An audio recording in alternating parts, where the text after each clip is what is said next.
Here we go. Remember, it kind of starts off harder because the first ones are a little more obscure than the top ones. Number 20. A sci-fi horror film set on a remote island of genetic experiments gone wrong. Kilmer plays Montgomery, the eccentric assistant to the mad scientist. The film became infamous for its troubled production and bizarre tone. Yeah. Val was a big star, bigger than people. Some people don't remember what a big star Val Kilmer is. Big star, and you are correct. Let's see who got it first. Rhombus. Mutant animal hybrids make this film unforgettable, and it co-stars Marlon Brando, right, as Dr. Moreau. Freaky movie. If you haven't seen it, or even if you have, go back and watch this movie, The Island of Dr. Moreau. 1996, so not that long ago. One of Marlon Brando's last things. Yeah. And there he is. He's the eccentric assistant. The movie's chaotic production is documented in the film Lost Soul. Oh, there's another movie about the making of the movie. There you go. The doomed journey of Richard Stanley's Island of Dr. Moreau. There you go. Number 19. I kind of remember seeing this. This one is a tense adventure film based on a true story of a man eating, or of man eating lions in Africa. I remember this. Kilmer plays an engineer tasked with building a bridge despite deadly predators. Okay. The co-stars Michael Douglas as the big game hunter. Everybody remember this movie? It is set in the Tsavo region of Kenya, during the late 19th century. This is late 1800s.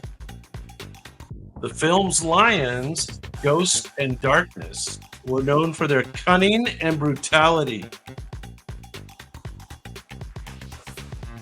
Yeah. Let's see, who got it first? Rhombus, maybe? Rhombus and Irwin. Yeah, very good. The Ghost and the Darkness is the right answer. Very good. The real lions that inspired the story are on display at the Field Museum in Chicago. Oh, I assume they're stuffed, maybe? I don't know how they'd be on display if they weren't stuffed. I'm not sure. Taxidermy. All right, like I said, there's some obscure ones. Number 18. This one's a sci-fi thriller about humanity's attempt to colonize Mars. Something we're familiar with. Kilmer plays a mechanical systems engineer fighting for survival on the Red Planet. Tensions rise among the crew as oxygen runs low. Yeah, that would make things tense. A malfunctioning robot becomes an unexpected threat. That's a good storyline. Yeah. Let's see, Irwin, you're correct. That is the name of the movie. Stuart? Ending? Yeah. Did you guys see this?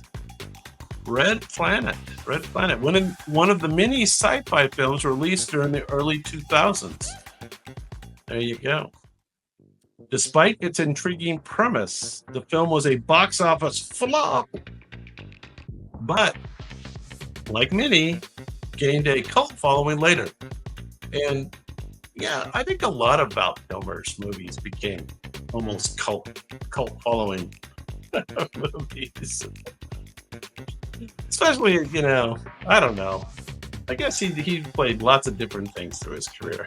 Lots of different things. Red Planet. That takes us down to number 17. There's a couple of kind of obscure ones in here.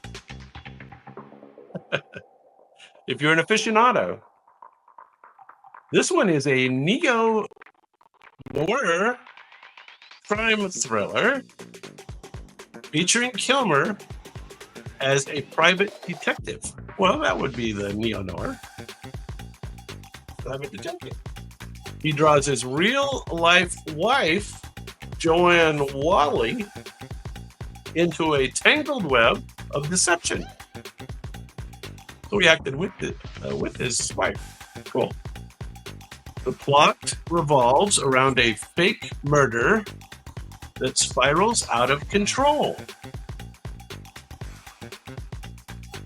Hang on to that answer, Rhombus. Not for this one, though. Classic elements of betrayal and femme fatale intrigue. Known for its gritty atmosphere. You know what? I don't remember seeing this, and it sounds damn good. I'm going to go check this one out. Known for its gritty atmosphere and unpredictable twists, this film marked one of the first major collaborations between Kilmer and Wally. They got married, so that was a good collaboration. This one was called Kill Me Again. Kill Me Again. And this is all the way back in 1989. Kill Me Again. There you go. Who knew? Another obscure one. Number 16. This one is actually a comedic spoof, blending spy movies and rock and roll. Kilmer plays Nick Rivers, an Elvis-like rock star caught up in the espionage. That sounds kind of funny. It's filled with absurd gags and visual puns. One of the earliest films from the creators of Airplane. Oh, so this is pre-Airplane. This is like the test run. Rhombus, you are correct. It's the word. You guys got it.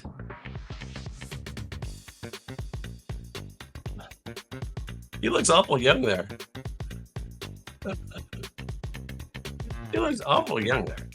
Kilmer sings several songs, showcasing his musical talents. There you go.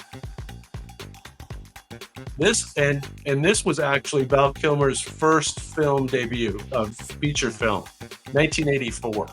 1984. And yeah, you guys got it. It is Top Secret. Top Secret, 1984. There you go. He looks pretty young there. First feature film debut. There you go. We're down to number 15. Val Kilmer. Tribute. Number 15. A political thriller directed by David Mamet. Kilmer stars as a tough, no-nonsense special ops agent. The mission: rescue the kidnapped daughter of a high-ranking politician. Always a good mission. The plot dives into conspiracy and betrayal at the highest levels.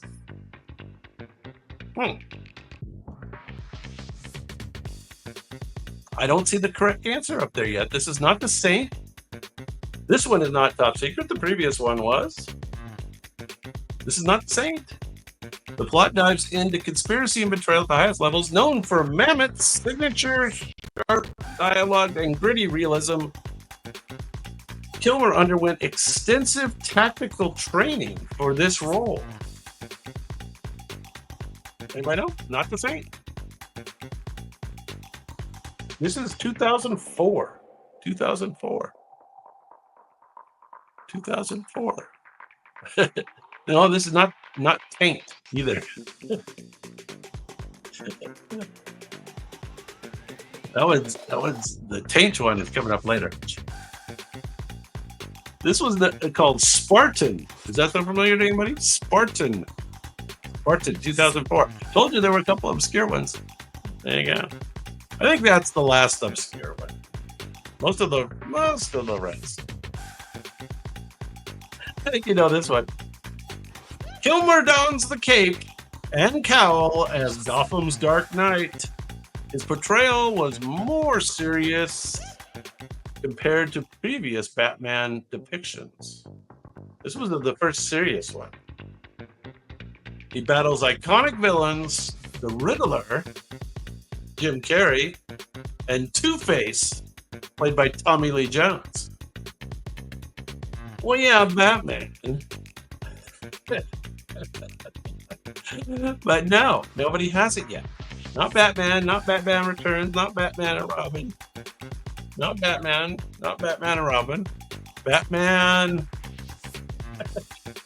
This introduced Robin, though, Chris O'Donnell, to the film series, but it was not called Batman and Robin. Known for its colorful, flamboyant take on the Batman universe. Anybody remember what it was called? Wasn't called Batman and Robin. Kilmer didn't reprise the role in Batman and Robin, which came afterwards, due to scheduling conflicts. Oh, he was going to do it, but he didn't. This was the one right before Batman and Robin. There you go, Erwan. Batman Forever. Forever. Forever. Batman Forever. Okay, number 13. This one is a romantic drama inspired by a true story. Kilmer plays a blind massage therapist who undergoes surgery to restore his vision. There you go. It explores the challenges of adapting to newfound sight. Oh, did Rhombus get that last one first? Sorry, you guys are throwing so many answers out. I can't follow. And Erwin, oh, there you go. Rhombus has the more correct answer there. But Erwin, you pretty much had it. At First Sight is correct. The story is based on a real-life case detailed in Dr. Oliver Sacks' essay To See and Not See. There you go. Themes of love, transformation, and the perception of beauty. At First Sight. Well, I don't know. You guys did better at that than you did at Batman Forever. Okay. Although I'm hearing that Rhombus had it earlier. We got to go back and check the transcript. All right, number 12. Number 12. This was a cool movie. Not Tombstone yet. Just throwing that out there, huh? Trying to be first. This is a crime drama set on a Sioux reservation. This is not the Tonka trucks, but Kilmer stars as an FBI agent of Native American descent. This was a cool movie. I liked it. Investigates a murder while reconnecting with his cultural heritage. Rhombus! I see that answer. It blends mystery with social commentary on indigenous struggles. It received praise for addressing Native American issues with respect and depth. There you go. Yes, you are all correct. Did you guys all see that? This is not the Huckleberry. He is not my Huckleberry in this one. The film was inspired by real-life conflicts involving Native American activists. And you are correct. It is called Thunder Heart. Thunder Heart. It was all the way back in 1992. 1992. But yeah, Val Kilmer was doing a lot of work back then. The film was inspired by real-life conflicts. Thunder Heart. All right. Takes us down to number 11. A spy thriller where Kilmer plays Master of Disguise, Simon Templar. That sound familiar yet?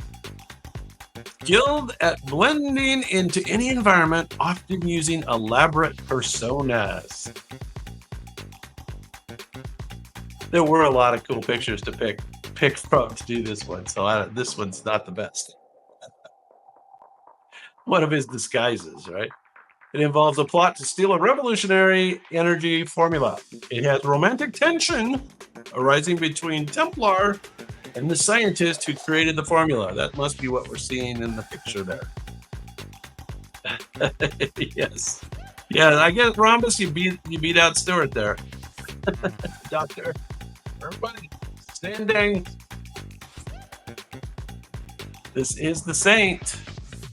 It is not the taint. It is the saint. And the character, Simon Templar, originated from the popular book series and a 1960s TV show. Did anybody ever see that TV show, The Saint? That was pretty cool. The Saint. Yeah, I had high expectations for this movie, but I don't remember it, so it must not have been very good. There you go. I don't know. Was it good? Did you guys see it?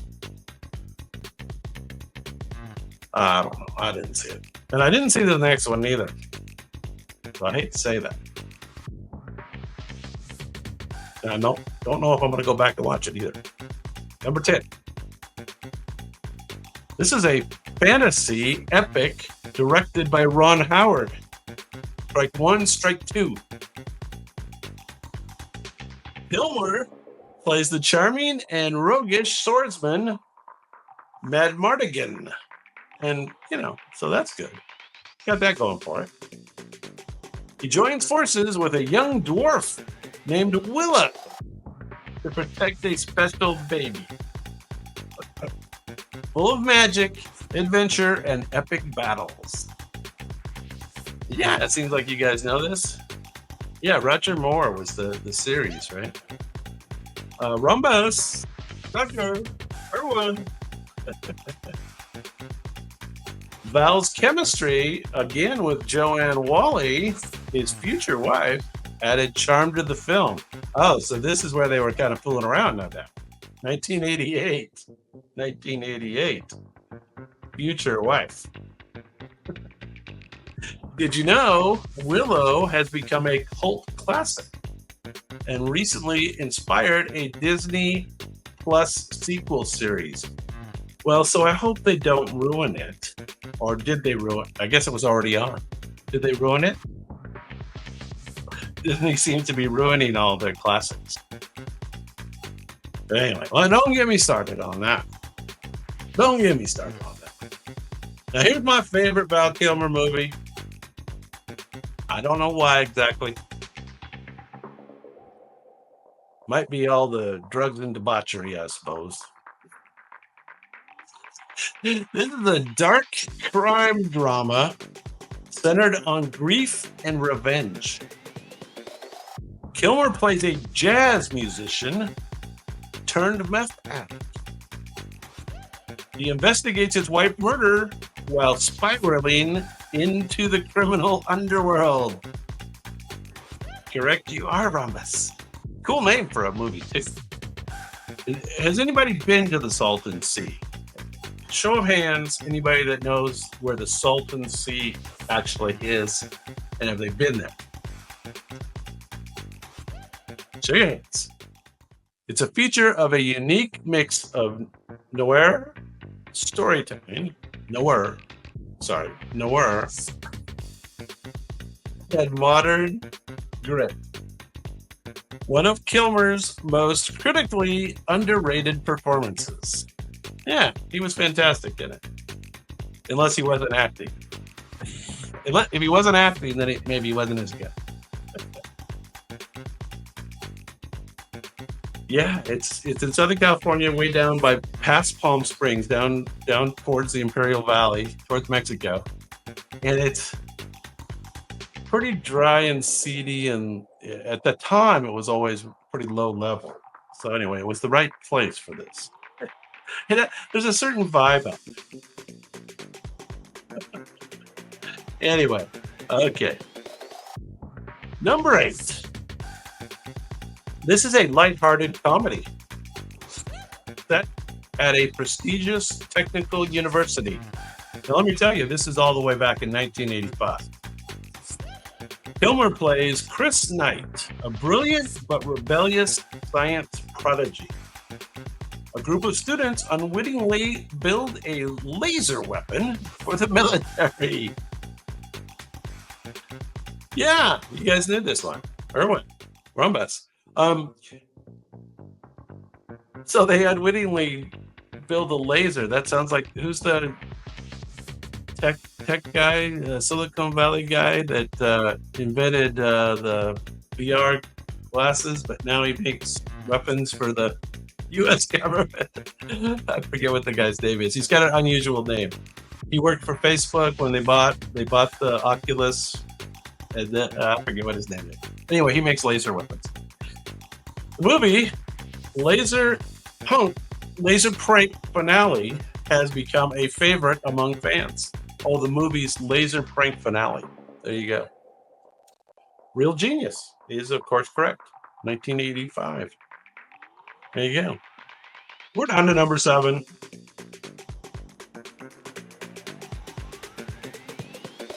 We are down to number 7. Val Kilmer movies. A sci-fi action thriller directed by Tony Scott. Kilmer plays an ATF agent investigating a fiery explosion.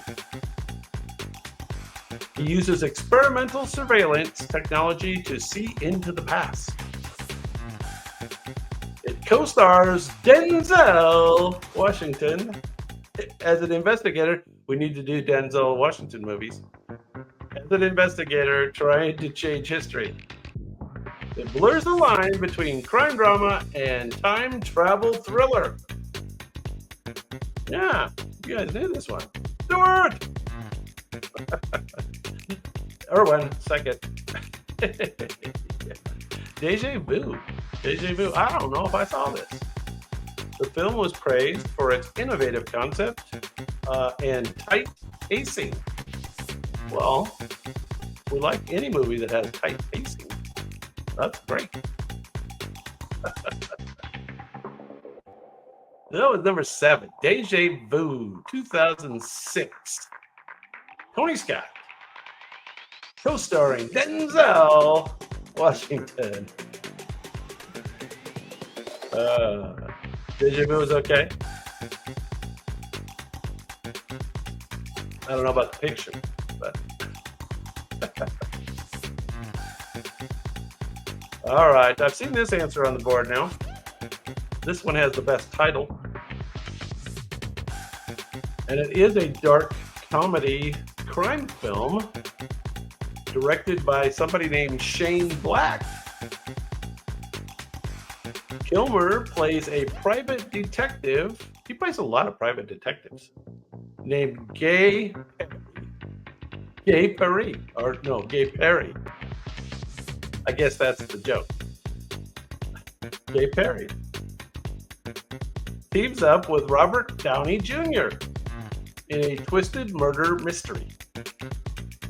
It is known for its witty dialogue and clever plot twists and meta humor.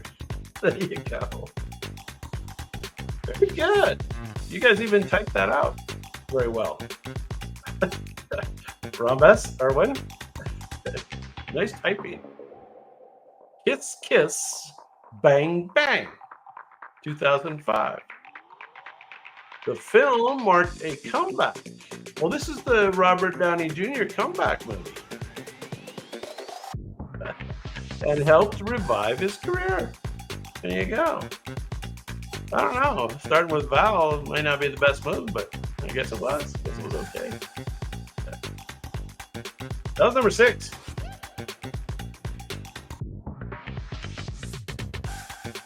We have 5 more to go in this Val Kilmer tribute. Number 5. This one's a little different. This is an animated, biblical epic produced by DreamWorks.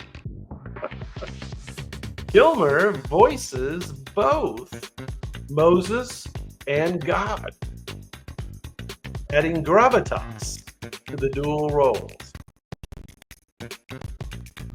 The story follows Moses' journey from prince to leader of Exodus. It does feature powerful songs like When You Believe. You're going to have to hum a few bars for me because I don't know that one. Known for its stunning animation and respectful portrayal of religious themes. There you go. And you guys all know this. Rhombus, standing. This is the Prince of Egypt. Prince of Egypt. 1998. 1998. The film won an Academy Award for Best Original Song. That must have been the When You Believe thing. But I don't think Val sang that one. Val was busy voicing Moses and God. Prince of Egypt. I didn't know that. Boy, that was a surprise when I saw that one. All right. Next one's one of my favorites. One of my favorites. I think Salton Sea is my favorite, but this one might be my second favorite. Number 4. A crime thriller directed by Michael Mann. Oh, that's why I like it. I love the stuff by Michael Mann, right? That's the Mohicans, right? Ooh. Miami Vice.